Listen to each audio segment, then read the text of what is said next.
मुझसे टीवियों वाली उम्मीदें ना ही रखें, आपके लिए बेहतर होगा। मेरे साथ रहते हो अपनी मर्जी चलाना आसान है। तो मुकद्दस को कहीं वेकेशन पर भेज दे। जैसे आरेज ने तुम्हारा प्यार छीना, वापस अपनी खुशी छीन लो।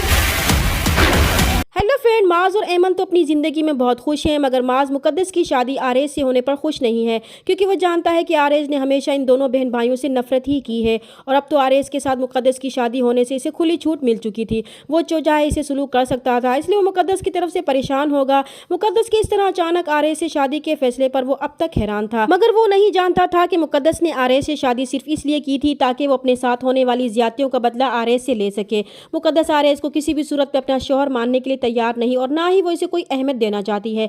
बज़ाहिर तो वो सब घर वालों के सामने आरेज के साथ नॉर्मल ही रहेगी, मगर वो तन्हाई में आरेज से बदला लेने का कोई भी मौका हाथ से जाने नहीं देगी। आरेज जब भी मुकद्दस को ये जताने की कोशिश करेगा कि वो उसकी बीवी है, वो इस पर अपना हक रखता है, तो मुकद्दस इसे साफ साफ कहेगी कि इसने ये शादी सिर्फ इससे बदला लेने के लिए की है। इसलिए वो इस खुश फहमी में ना रहे कि वो इसे कभी शौहर का दर्जा देगी। इसके नज़दीक वो एक घटिया और अनापरस्त इंसान है, जिसे दूसरों की जिंदगी जहन्नुम बनाने के अलावा कोई काम नहीं आता। वो इसे इतनी नफरत करती है कि अगर वो दुनिया का आखिरी मर्द भी होता तो वो कभी भी इससे शादी ना करती। और आरेज ये कैसे बर्दाश्त कर लेता कि कल तक जो लड़की इससे डरती थी वो आज इसी आंखें दिखा रही है।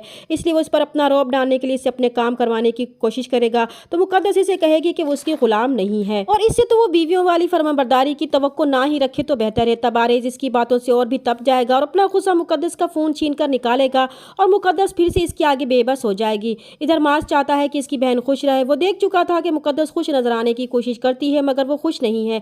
इसलिए वो चाहता था कि अब जब मुकद्दस की शादी आरेज से हो ही चुकी है, तो इन्हें करीब लाने के लिए वो इन्हें कहीं ट्रिप पर भेजना चाहता था, ताकि वो एक दूसरे के साथ अकेले में कुछ वक्त गुजार सके। और माज जब वो टिकट आरेज को देगा तो आरेज के तन बदन में आग लग जाएगी कि जिन्होंने आज तक इनका खाया था वो अब इन्हें अपने पैसों से नीचा दिखाना चाहता है। इसलिए वो सबके सामने वो टिकट्स फाड़ देगा और मुकद्दस के मुंह पर दे मारेगा, तो मुकद्दस भी इस बात का बदला आरेज से लेगी। दूसरी तरफ आरेज की कजन माहिरा, जो आरेज को पसंद करती है, वो मुकद्दस को आरेज की जिंदगी से निकालने के लिए आबिस के पास जाएगी और इसे उकसाएगी कि आरेज ने जिस तरह इसकी खुशी और उसका प्यार इसे छीन लिया था, इसे भी बिल्कुल इसी तरह आरेज के साथ करना चाहिए। इसलिए अब इसका भी हक बनता है कि वो वापस अपनी खुशी आरेज से छीन ले। और आबिस जो पहले ही जान चुका था कि इसकी माँ को भड़काने वाला आरेज था, वो माहिरा की बातों को सोचने पर मजबूर हो जाएगा और आरेज से बदला लेने की ठान लेगा। इधर जब मुकद्दस अकेली कहीं बाहर जाएगी तो आरेज इसे अपने साथ चलने को कहेगा, मगर मुकद्दस इसकी बात नहीं मानेगी, तो आरेज इससे कहेगा कि वो देखता है कि वो अपनी मर्जी कैसे चलाती है, क्योंकि इसके साथ रहकर अपनी मर्जी चलाना इतना आसान नहीं है जितना वो समझ रही है। फिर वो इसे जबरदस्ती अपनी गाड़ी में लेकर जाएगा, तो वीराने में इनकी कार खराब हो जाएगी